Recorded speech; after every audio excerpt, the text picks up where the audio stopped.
Good morning. It is day 83 of the Mississippi River Trail, where I, as a single mom, am paddling the Mississippi River from Minnesota all the way down to Louisiana with the 7 of my 15 kids.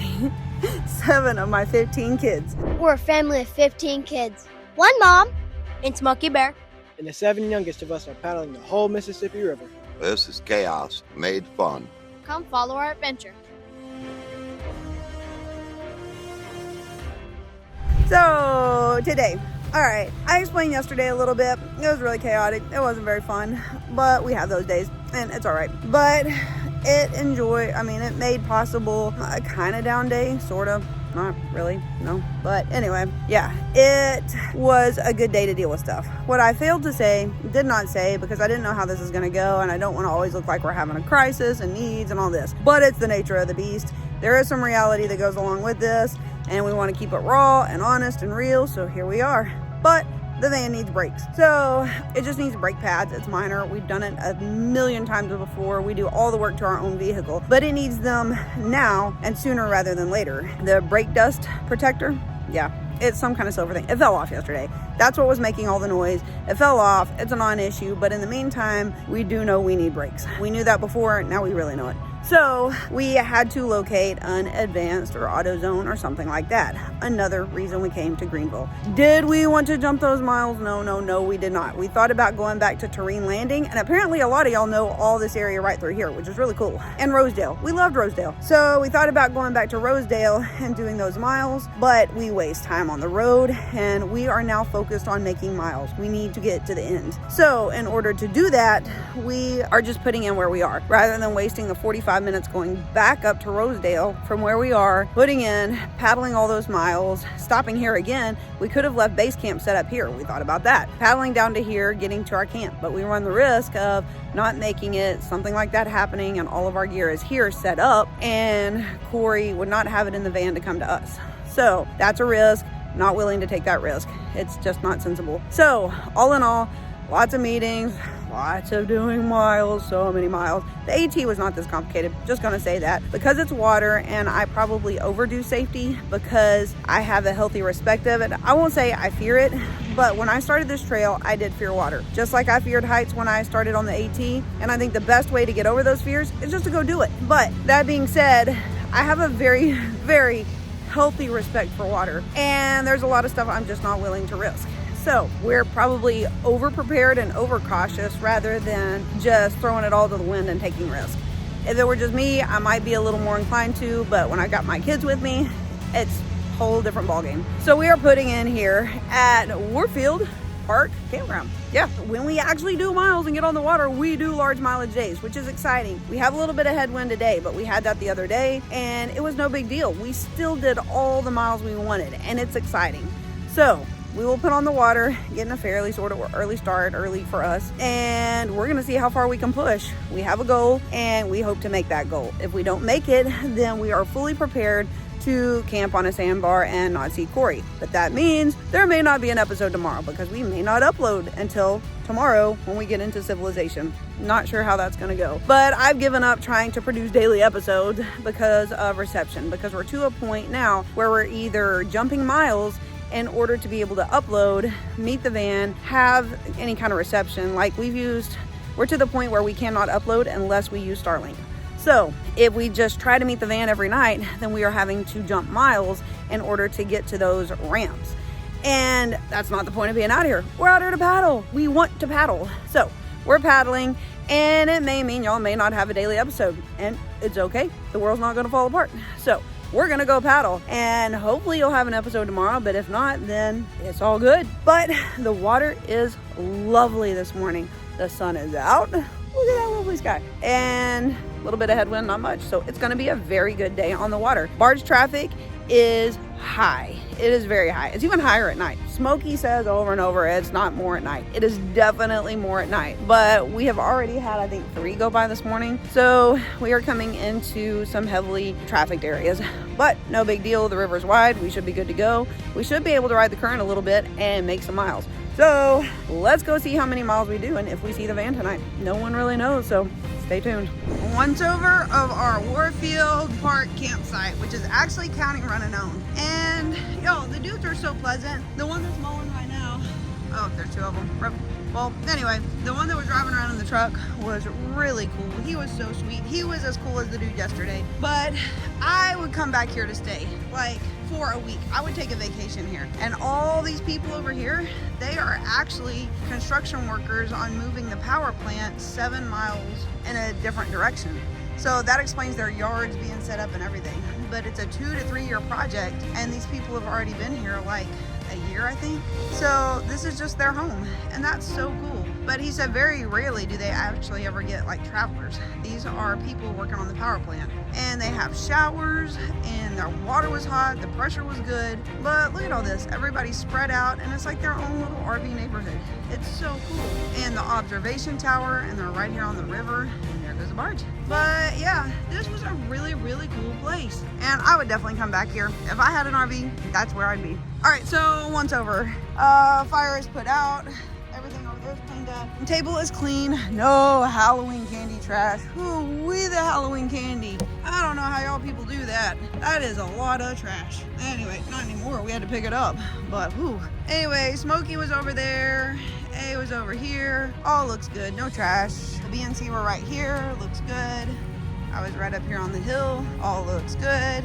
And Grisham and Galax were down here in that little footprint, and all looks good. So that is the playground in which they played on for hours. And that's our little campsite.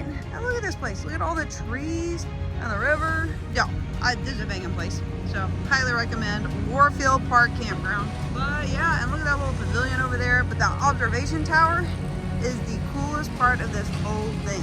And it had wasp nest on it, but they even sprayed the wasp for us so we could go up and look at that. Anyway, so there you have it. We're putting boats in right now, and we're good to go.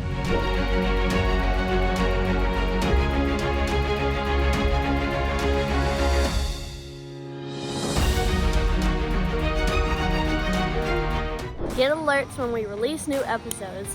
Be sure to like and subscribe to our channel. Be sure to like and subscribe to our channel. Y'all, we are in the land of whirlpools. We have entered, and this is what people are talking about. And yes, they're a real thing. You can hear them. They come up out of nowhere, and they make a very giant rushing water sound, and then form a vortex kind of cylinder tornado thing down into the water, and they go where those currents are back there. That is a whirlpool dispersing, and they're all over there, and we're staying out of them. But I think our paddle strokes disturb the water enough and it's volatile enough that they form. And yes, we have gone around them. I'm gonna see if I can get one on camera, but it's little. It sounds like a rushing river. But anyway, it's not scary, but it demands a lot of respect. So I'm gonna see if I can get one on camera for y'all to see. But good news is, when they occur, you just paddle around the edge of them, and they kind of swirl you because you're in a boat. You do not want to be out of your boat at all when a whirlpool forms. No, you do not. Okay, that's how they begin, right there. That movement in the water is how they begin. And then out of nowhere, it makes a swooshing sound, and a huge vortex forms. So these patterns in the water right here that you can see, that's a large circle. And if it's going to do it, kind of like the making of a tornado, if it's going to do it, it makes a swishing sound, and then this area right here becomes a hole. But with us being on the outskirts right here, it basically just kind of swirls you around that way, and then you continue to paddle. But they are so frequent through here, you can hear them everywhere. Anyway, all right, it's time to paddle. We are going to paddle, and I'm going to film to see if we can get some of these on camera. There we go. And in the meantime, here's the bridge of Greenville. We are officially in Greenville, Mississippi. Y'all, look at this. We have Vicksburg, that, and Baton Rouge, and the New Orleans. So after we get through Greenville, that's what's left of the bigger towns along the river. Greenville had a 7 brew, so that was nice. We like 7 brew. Thankfully, there's no barge traffic. I think it all went by this morning, and then it thinned out. So we got on the water after the early morning traffic, and now we kind of have the river to ourselves. Mom, what are they called, radios? This is one of the very, very, very few bridges across the Mississippi now. Yeah, we have, there's bridges in those 4 towns I listed, but other than that, there are not many bridges across this river anymore. Far, far different from what it was like up in the north. There are bridges everywhere. You can just jump from one side of the river to the other all the time. But that is not the case anymore.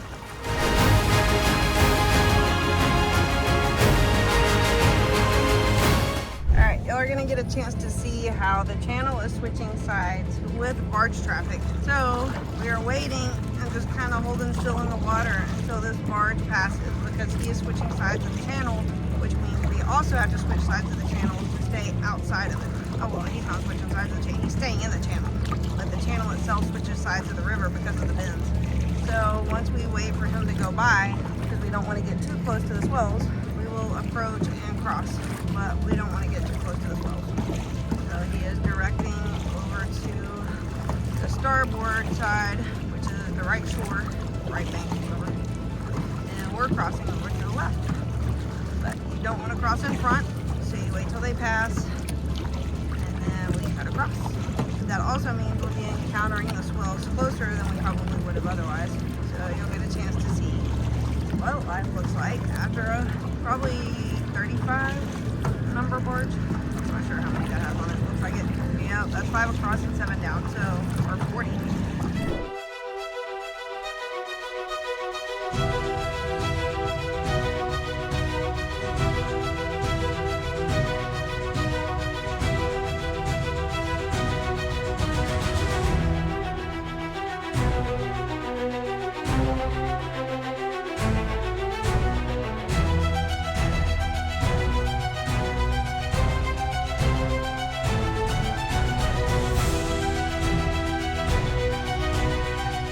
Obi, what are they?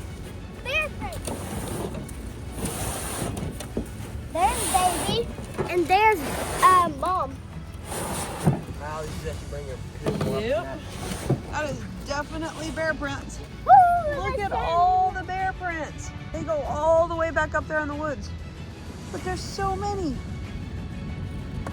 There's a mom and baby. And look, they go right down here to the water. Look, we think it's an alligator. Do you see the footprints on the sides and then the swishing tail? That's so cool. The foot marks right there and then the swishing tail.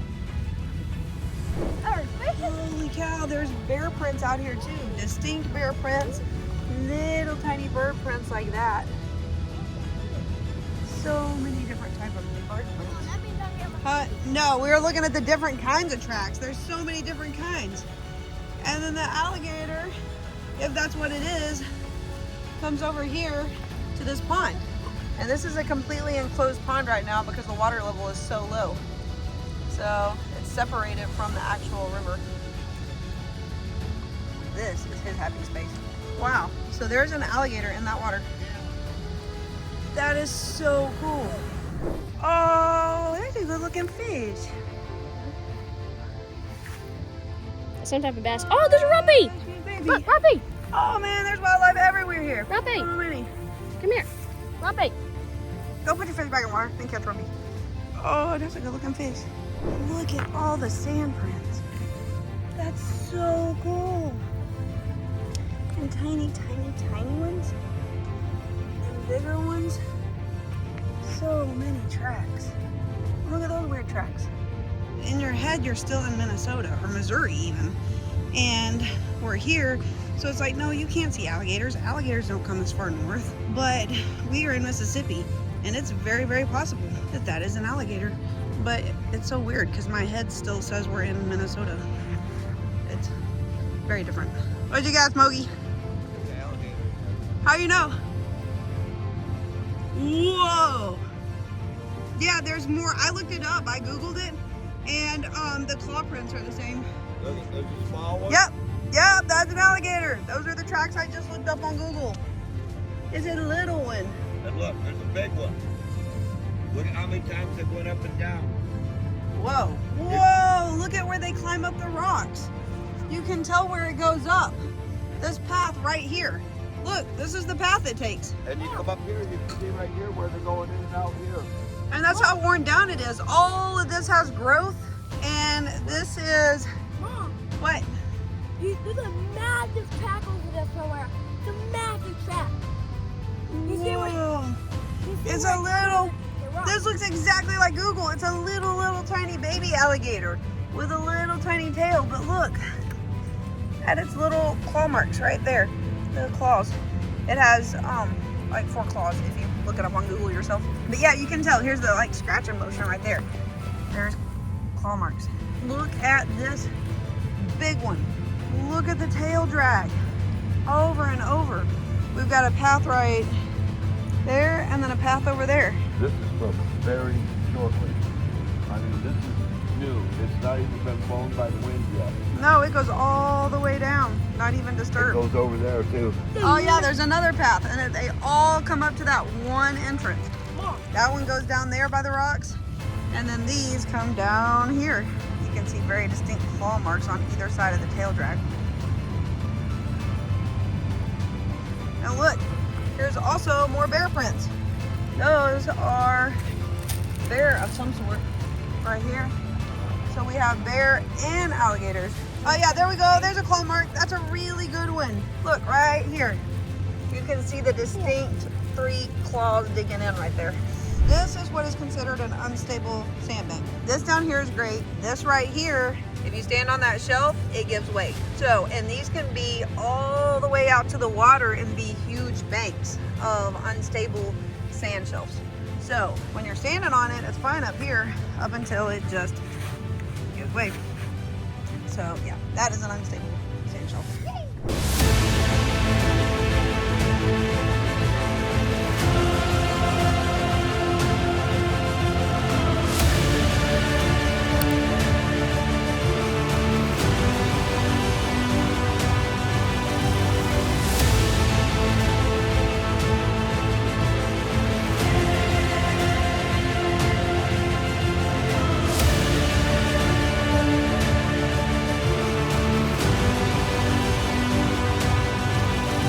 Current was nice today. It's not as fast as it has been, but it was enough to get some good speed and make some good time. I think the current's going a lot faster than what you think.